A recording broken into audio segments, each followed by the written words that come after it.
ओम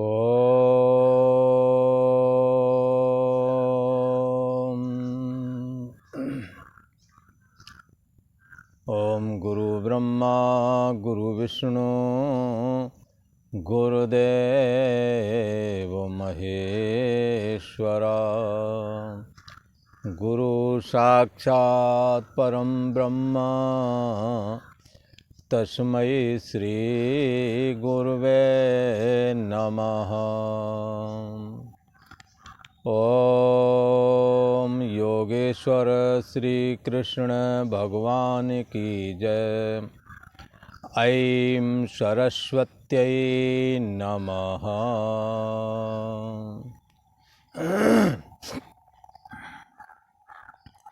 पूर्व का प्रसंग चल रहा था संन्यास और कर्म योग की एकता विषयक प्रसंग था। तो जिसमें भगवान श्री कृष्ण कह रहे हैं कि संन्यास हो चाहे कर्म योग हो, संन्यास मार्ग में शरीर मन इंद्रिय आदि से संपर्क हटा करके और इनका आश्रय और प्रकाशक, इनका जानने वाला जो तत्व है उसको मैं बुद्धि स्वीकार कर लेने से शरीर मन इंद्रिय आदि मन बुद्धि आदि से अपने को असंग देखता है, तो इनसे होने वाली समस्त चेष्टाएं भी जो हो रही हैं इनसे भी वो असंग हो जाता है। और उपनिषद में एक वचन आता है, असंगो ही अयम पुरुषा। ये पुरुष जो है, या पुरुष का मतलब परमात्मा से लगाना। उपनिषद में पुरुष का अर्थ परमात्मा से लगता है। जो अंतर्यामी परमात्मा है उससे लगता है। तो असंगो ही अयम पुरुषा, ये पुरुष जो है, ये परमात्मा जो है असंग है। बोले किससे असंग है? शरीर से असंग है, शरीर की अवस्थाओं से असंग है, और इंद्रियों से असंग है, और इंद्रियों का जो कार्य है उससे असंग है। मन से असंग है और मन के सुखी दुखी पने से असंग है, और बुद्धि से असंग है, और बुद्धि के कर्ता भोक्ता पने से भी असंग है। और इस तुम्हारी जो अहम अस्मि फुर रही है, जो लगता है मैं हूं, इस मैं का भी वो मैं है, इस मैं से भी असंग है। इस मैं का होना ना होना भी इसके द्वारा जाना जाता है। ऐसा ये असंग पुरुष है। पर ये पुरुष जो है अहम से संग कर लेता है, तो अपने को 3.5 हाथ का एक मानने लगता है। बुद्धि का संग कर लेता है तो मैंने किया मैं भोगूंगा, ऐसा अभिमान उसे उपज जाता है, ऐसा उसे लगने लगता है। जैसे आप काला चश्मा लगाएं तो दिन में भी काला दिखने लगता है, ना कि काला हो गया। ये अंतर्यामी आत्मा ये ऐसा है कि जब बुद्धि से जुड़ता है तो कर्ता और भोक्तापना इसमें लगने लगता है, पुरुष में ना होने पर भी। और जब ये मन से जुड़ता है तो मन का सुखी दुखी पना ऐसे लगने लगता, मैं सुखी हूं, मैं दुखी हूं।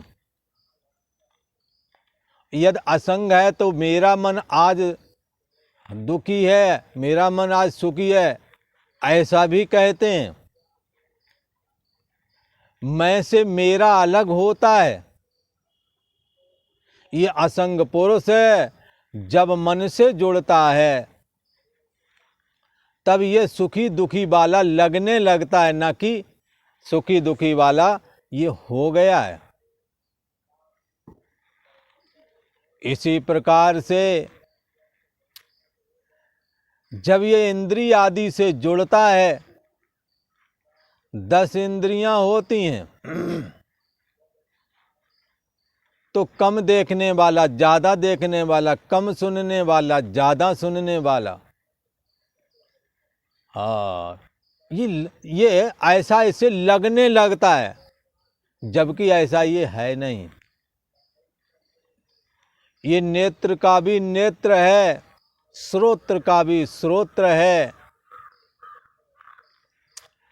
जब यही पुरुष है, यही असंग पुरुष है, यही अंतर्यामी आत्मा जब देह से जुड़ता है तो देह के बचपना जवानी बुढ़ापा मैं हूं ऐसा इसे लगने लगता है, न कि ऐसा ये हो गया है।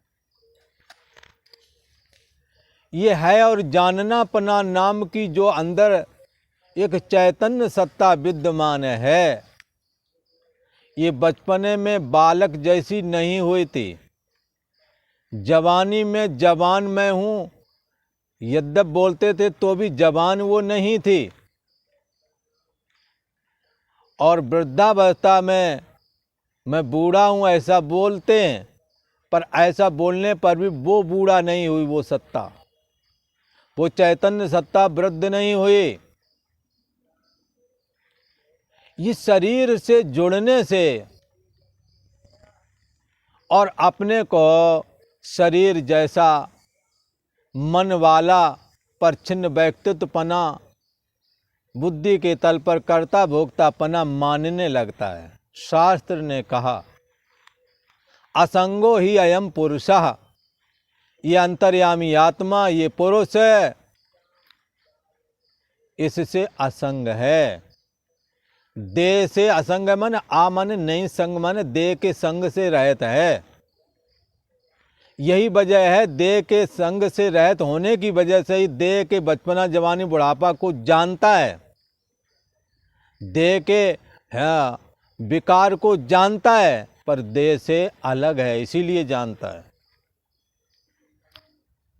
तो मन आदि को जानता है, मन से जो असंग है इसलिए जानता है, मन से अलग है। यदि अलग ना होता तो कैसे जानता।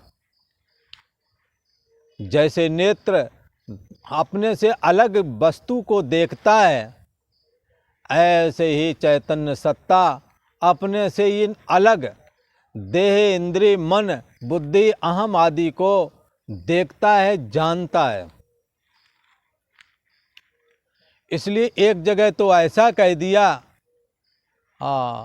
जो अनुभवी संत थे उन्होंने कहा, स्वयं सच्चिदानंदा भूल के भयो बंदा। ये सच्चिदानंद परम ब्रह्म परमात्मा ये भूल करके देह से जुड़कर देह हो गया, मन से जुड़कर मन हो गया, बुद्धि से जुड़कर के बुद्धि हो गया। और इसके साथ अपने अपने बुद्धि देश का जो साक्षी है, ये परम ब्रह्म परमात्मा परम निर्मल है। और ये तो एक मणि हीरा जवाहरात की तरह स्वयं प्रकाश है। इसमें प्रकाश लाने के लिए अलग से कोई जुगाड़ नहीं करना। ये अपने को भी जानता है, दूसरों को भी जानता है, इसलिए इसको स्वयं प्रकाश बोलते हैं। ये अंतर्यामी आत्मा कैसा है? असंग है। और जैसे सर्प अपनी मणि के उजाले में कीट पतंग खाता है, ऐसे ही ये चैतन्य सत्ता के आश्रय में रह करके ये जीव विषय रूपी कीट पतंग को खाता रहता है। जैसे सर्प मणि उजियारे खाए कीट मति मंदा, ऐसे ही भूल के भयउ बंदा। ऐसे उस परम ब्रह्म परमात्मा को भूल करके हम बंदा बन गए, जीव बन गए, ऐसा कहा। इसलिए अब हमने क्या करना है, जैसे हम जुड़ गए हैं वैसे ही हम इससे हट जावें। इसलिए भगवान श्री कृष्ण ने कहा, सांख्य योगी उस तत्व में आ जाता है, ये संन्यास मार्ग में चलने वाला उस तत्व में स्थिति लाभ प्राप्त करता है और देखता है शरीर मन इंद्रिय बुद्धि अहम आदि से मैं असंग हूँ, इसलिए इनमें जो होने वाली चेष्टाएं हैं उनसे भी मैं असंग हूँ। शरीर मन इंद्रिय आदि से होने वाली चेष्टाएं ना मैं हूँ ना ये मेरी हैं, ऐसा करता है विचार। तो सच्चे अर्थों में उसमें कर्तापन है ही नहीं। तो जिस सांग संन्यास मार्ग में जिसने इस बात को जाना है और कर्मयोग वाले मार्ग में, दोनों में ही ये संकल्पात्मक जो अहम वृत्ति है इससे असंग होना मांगता है। जिसको संन्यास कहते हैं, संन्यास किसको कहते हैं? जिसने अपने कर्ता भोक्तापना सुखी दुखीपना जन्म मरणपना और बचपना जवानी बुढ़ापा इन सब से अपने को अलग जान लिया है।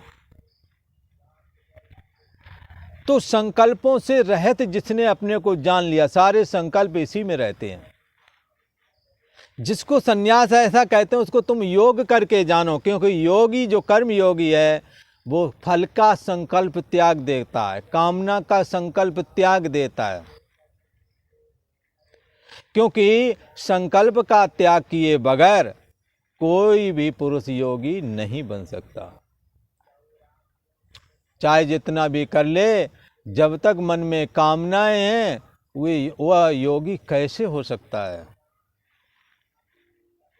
पर उस योग में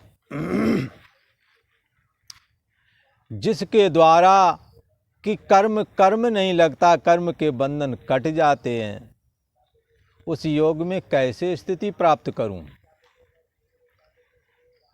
योग का मतलब उस परमात्मा से जुड़ने में, उस परमात्मा से मैं कैसे जुड़ूं?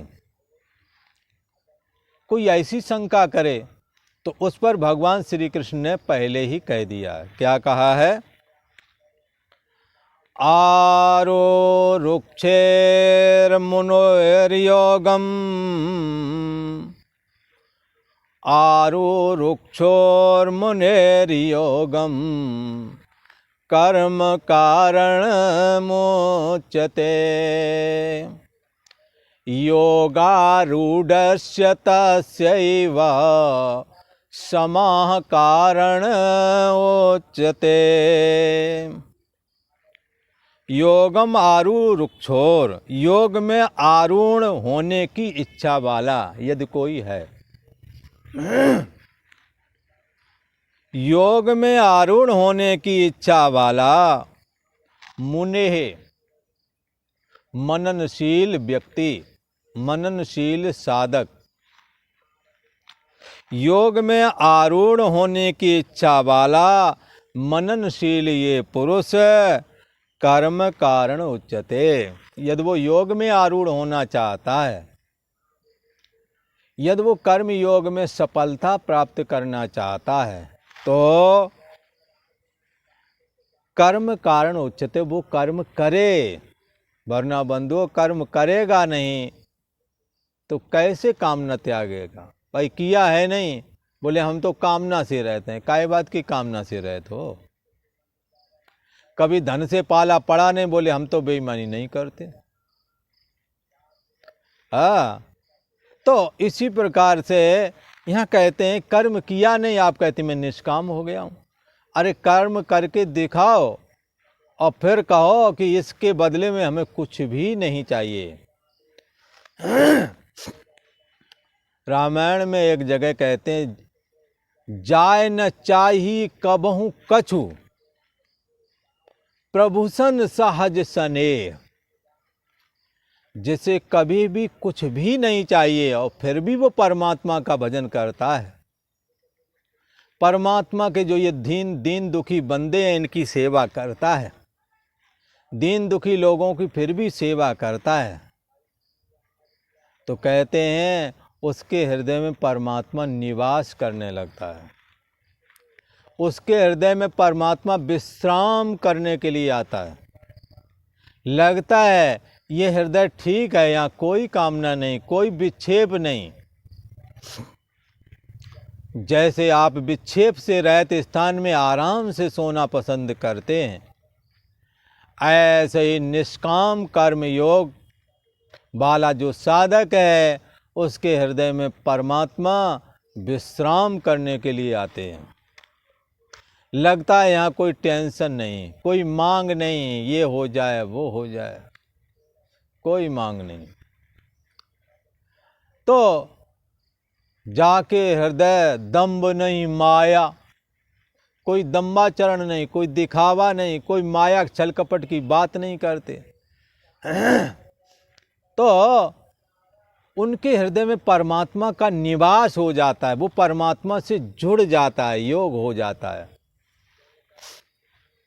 तो योग में आरूढ़ रुक्षेर मुनीर, जो योग में आरूढ़ होना चाहता है ऐसा मननशील पुरुष के लिए योग की प्राप्ति में क्या है हेतु? कर्म कारण उच्यते, कि निष्काम भाव से कर्म करना ही एक कारण बताया गया है।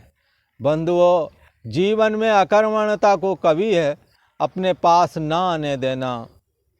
अकर्मण्यता एक ऐसा जहर है जो आपका ये जीवन तो बर्बाद करेगा ही, अगला भी चौपट कर देगा। इसलिए जीवन को सक्रिय बनाओ। यदि तुम्हारे पास अपने सारे काम पूरे हो गए तो दूसरों के काम करना चालू कर दो, पर अकर्मण्यता मत धारण करो। भगवान श्री कृष्ण कहते हैं कि योग में आरूढ़ होने की इच्छा वाला ये मननशील पुरुष यदि योग को प्राप्त करना चाहता है, निष्काम कर्म योग्यता को प्राप्त करना चाहता है, हाँ, तो क्या करे? हाँ, योग की यदि प्राप्ति करना है तो क्या करें? निष्काम कर्म करें। परमात्मा से जुड़ना चाहता मतलब तो पहली क्लास क्या है? वो आसक्ति छोड़ दे। जो काम मिल जाए, सेवा का पता लगे, आप पढ़े लिखे हैं और आपके माँ बाप बीमार हैं, एक साइड मारी गई, आप धर्मशाला खोज रहे, वहाँ डालना चाहते हैं, पर एक दिन के लिए आपको नहीं लगता है कि मैं भी काम कर दूं इनका। हाँ, जिन्हों की सारी प्रॉपर्टी, जिन्हों की मदद से आप पढ़े लिखे बड़े अधिकारी हो गए या बड़े आदमी बन गए, अब तुम्हें गंध लगती है और जब तुम आओगे तुम्हें लगेगा सारी दुनिया हमारे, जब इस अवस्था में आप आवेंगे तो आपको लगेगा सारी दुनिया हमारी सेवा में लग जाए। हाँ, इससे हमें बचना चाहिए और हमें अपने से बड़ों की सेवा जरूर करना चाहिए, उनका आशीर्वाद मिलता है। बदले में कुछ चाहो ना, उनका आशीर्वाद ही आपको माला माल कर देगा। हो सकता है आपके बुजुर्गों के पास पैसे ना हों और पारिवारिक परिस्थितियों के चलते आपको बहुत सारी शिकायतें भी हो सकती हैं, परंतु बंधुओं, यदि असहाय अवस्था हो तो उन सारी शिकायतों को परे कर दो और सबसे प्रथम काम यही है कि जो भी ज़रूरत है उसकी पूर्ति करने के लिए, जो भी सेवा, जो भी काम आ जाए उसको पूरा करने के लिए आप तैयार हो जाओ। आपको वो धन मिलेगा जिसकी आप कल्पना नहीं कर सकते। जो काम जो काम धन से नहीं होता, औषधि से नहीं होता, वो काम दुआ से होता है। इस करके हमें एक दूसरे के प्रति सहानुभूतिपूर्ण और सहृदयता दिखाते हुए प्रेम से कार्य करना चाहिए, जिससे कि अगले असहाय आदमी को लगे ये हमारा है। ऐसा उसे लगना चाहिए। यदि आप सेवा करते हैं तो ये बात जरूर ध्यान में रखें कि सेवा करनी है ऐसे हिसाब से करनी है कि अगले आदमी को लगे कि मेरे पास में भी कोई है। तो ऐसा करने से आपका निष्काम कर्मयोग सिद्ध होवेगा। ये निष्काम कर्मयोग की साधना करने के लिए लोग आश्रमों में आते हैं, गुरुओं के पास आते हैं, संतों के पास आते हैं। ये क्लास आप अपने घर में भी पढ़ सकते हैं। इस क्लास को आप अपने घर से चालू करें। आप अपने घर बार में यदि रोटी बना के नहीं खिला सकते, यहाँ किसको खिलाएंगे? और आपको यहाँ कौन बैठने देगा पास में, यदि आप किसी काम के नहीं हैं तो। इसलिए धन तब सार्थक हो जाता है जब परोपकार में लग जाता है। शरीर की ताकत तब सार्थक हो जाती है जब सेवा में लग जाती है। बुद्धि तब सार्थक हो जाती है जब इस बुद्धि के द्वारा आप दूसरों के हित के लिए प्लान बनाते हैं। दूसरों को परेशान करने के लिए नहीं। ज़्यादा पढ़ लिख गए, ज़्यादा अकल आ गई तो आप अपने से बड़ों वालों को अब नहीं बोलने देते। ऐसा नहीं करना है, इससे हमें बचना चाहिए। भगवान श्री कृष्ण कहते हैं यदि परमात्मा की प्राप्ति करनी है, योग प्राप्त करना है तो क्या करना है? योग में आरूढ़ होने की इच्छा वाला ये मननशील पुरुष योग की प्राप्ति में यदि कोई कारण है तो वो निष्काम भाव से कर्म करना ही कारण है कि जिससे कि वो योग में आरूढ़ हो जाता है।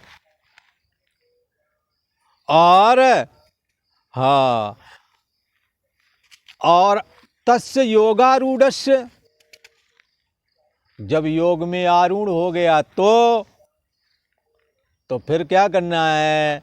योग में आरूढ़ हो गया मतलब जानने योग तत्व को आपने समझ लिया है।